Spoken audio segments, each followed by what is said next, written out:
the KH2002 here, the power of Kazakhstan. And today I bring you some rush on sign crossing. And today I'll be using medic, and I'll be playing KH2002. Man, that gun, if you haven't used it before, I would recommend use it right now. As soon as I speak, use it. Just freaking use it. That beast ass rifle is just amazing. It's better than a FAMAS, USAS, and a Tangas combined. At least it lasts. Goddamn, at least in my hands. And no, it's not OP actually. It's worse than FAMAS, but you get the idea. It's pretty beastly. And KH2002, it's kind of pretty hard to unlock. Well, not hard. It's just frustrating to go into co-op and unlock it. And I unlocked everything that Battlefield 3 has me to offer. And what the hell you guys doing? Why you know Adam PTO4, bitch? And yeah, so I don't know, like KH2002 looks just beast. I mean, it doesn't look beast, but it looks like a FAMAS, but it's like too bruised. I think that's what makes it a beast. Like if you have a really fast trigger finger, you can just spray one certain area and get anyone you like. I mean, I think this gun at close range will be the next FAMAS in my opinion, but not many people unlocked it though, so I don't think it will. And it's not that powerful compared to like other rifles. It's just too bruised. Makes it feel like it is really powerful, even though it isn't. But I make myself feel that it is one hell of the powerful gun. I think this gun is Iranian or something like that, but I don't know. usually one thing I noticed about Battlefield is they add some guns that you don't even like know. I didn't know that there was like PP19 or KH2002 or like SG553s, like new guns entering my mind or something like that. And also, funny thing is, all the like Iranian weapons you have to kind of unlock them yourself, which kind of sucks. But yeah, you get the idea. And KH2002, if you haven't tried to use it, but you haven't unlocked, or you haven't unlocked it, you should unlock it and try to use that. And since you, well, I mean, when you unlock the red dot sight on this bitch, or if you like ACOG, I don't know why you wanna like ACOG, but if you unlock the red dot sight, this gun becomes like ridiculous. It becomes a killing machine, at least in my hands. And put the silencer, you become a silent assassin.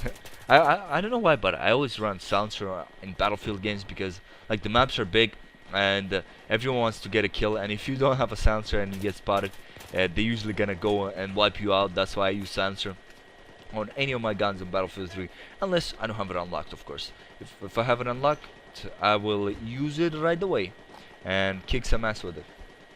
But yeah, and I always, of course, will PTFO, and PTFO is the best idea because when you PTFO, it just you win much faster. Like if I don't PTFO, I wouldn't even get any gameplays, because in Battlefield 3 you can't be like Call of Duty. If you PTFO, you get the most kills you can. That's pretty much it. This place is actually a pretty good camping spot. If you want to get B pretty easily, they usually never spot you when they enter the boat, and you can just spray them down pretty easily. Unless the guy goes far down, but you still can kill him.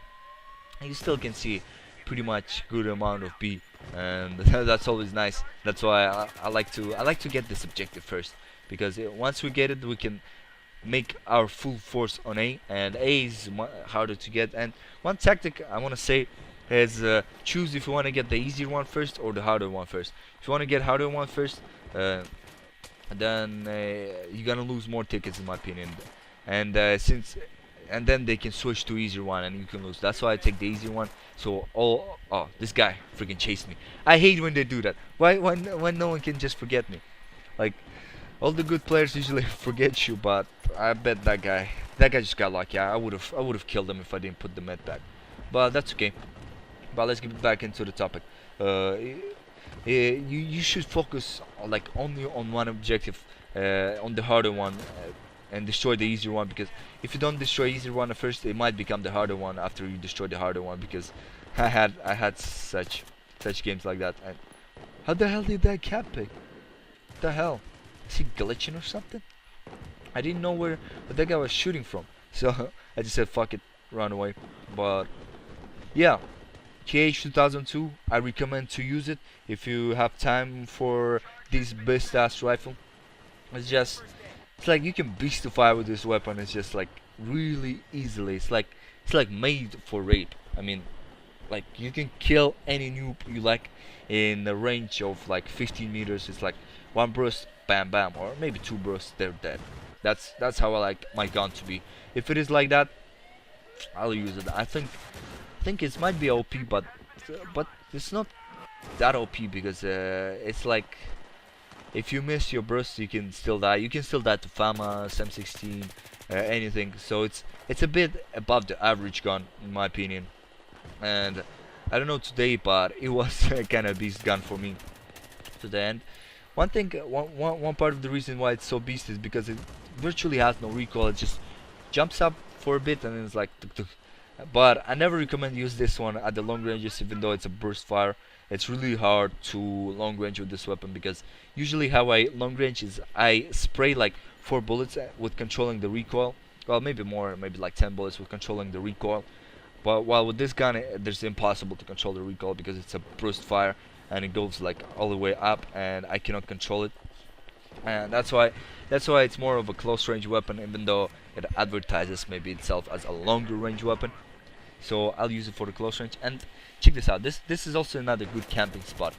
Of course, I'm gonna get shot by some dude, but luckily he didn't compromise me. This is another good camping spot for A. And whenever getting an objective, you kind of have to kind of find the spot where they're less likely to look, because this place is actually pretty good. And if you camp like this on defense, you're pretty much gonna get killed. But if you camp like this on attack, that's actually pretty okay in my opinion. Like in my opinion, if you're attacker and you camp here to get objective, I will forgive you. And check that guy getting turned on by me. Trollololo. But always revive your teammates. That's one thing. If you're medic, revive. I remember when I first started playing Battlefield 3, I didn't even revive anyone. I would pass. And now, once I started reviving, I hate when medics just pass right by you while you can be revived. I mean, that shit pisses me off. Like, the medic just passed by you like, oh, you're dead, okay, I'll leave you dead or something like that. And that thing is just the most annoying thing that can happen when you play as a medic, or I mean when you're dead. And I don't know why that guy took so many bullets, but when you play as a medic, always revive, please. When you play as a medic, you picked a medic and revive, and always put down the health kit. And yeah, you might use the noob tube, but I don't care, just use the health kit. Health kit is much better. And the reason why I love health kit, if you get shot by anyone and you go behind cover, it takes quite a while for your health to regenerate. But if you're a medic and you put down the health kit and the guy wanna chase you down or something like that, you can have 100% health. That's why I love the health kit. Health kit is made for slayers. Noob tube and the shotgun is made for noobs. You know, that's my mentality. And the medic should be just, I don't think they should have added the noob tube for the medic. I think they should have been the support's weapon, but what the hell am I taking? But who cares? That's a noob tube instead of the med kit, but that's okay.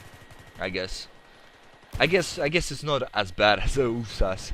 But even though M320s I think are overpowered, I think they should be about the same level as they were on Bad Company 2. If they were at the same level, man, that'd be so great. Like you don't even have to worry. Like the Bad Company 2, the noob tube hits right near you, you're gonna die. But if it hits you like 2-3 meters away, you won't die. That's how I loved it. And that's why I use the smoke all the time on Bad Company 2, because like that shit was so useful. Like, if you cannot get objective, smoke it, arm it, and then get the hell out of here. Throw some nades. put the ammo pack. Throw nades. Keep on objective and wait till it's gonna get destroyed. That's how I usually do on Bad Company 2. Now this is actually a pretty good flank if you can actually make it through the warning area, combat, non-combat zone, whatever the hell you want to call it. But yeah, unfortunately I made it, and as you can see there's a lot of people, but unfortunately I hesitated and took a bullet to the back. And check this guy out, right there, camping. Oh, oh, he's see moving. I don't know how I missed him. It's like ridiculous. But the only time I notice is right now, of course. And when I watched the video, I was like, "What? There was a guy or something like that." But yeah, and I think I'll get till Colonel 100. If Medal of Honor Warfighter won't be as good as this game, I guess, or I won't enjoy any games in the middle of, I don't know what the hell you want to call it, the middle of this year, but I'm not sure I'll get till 100. I'm probably gonna get till 50. Because I won't be playing Battlefield 3 in summer because I'll take a big vacation, you know.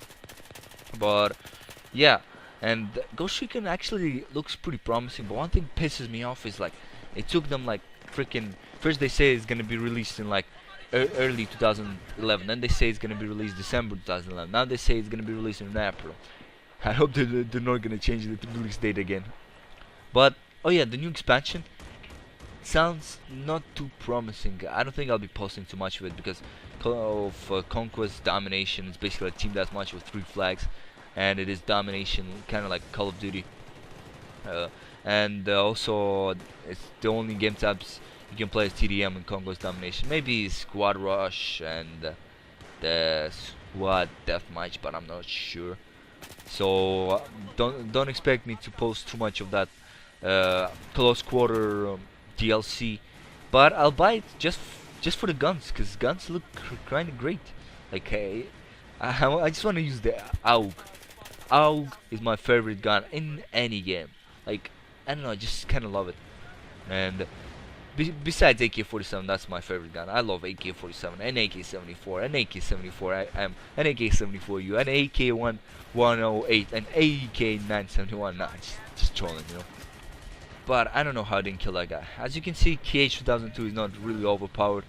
You still can't be killed. It's not a USAS, you know. USAS, that's the only thing is OP. And whenever I plant B, yeah, you guess, spawn trap time. Up 1. Let's see how many I get. 2. And I survived an RPG, and I think the bomb goes off. But anyways, thanks for watching. Drive 2 turning off. Please give me a like. Comment something. Will you play close quarter DLC or just for the guns? You're gonna buy it for the guns, and what game are you waiting for? Thanks for watching. Drive 2 turning off. Final score was 28 and 3.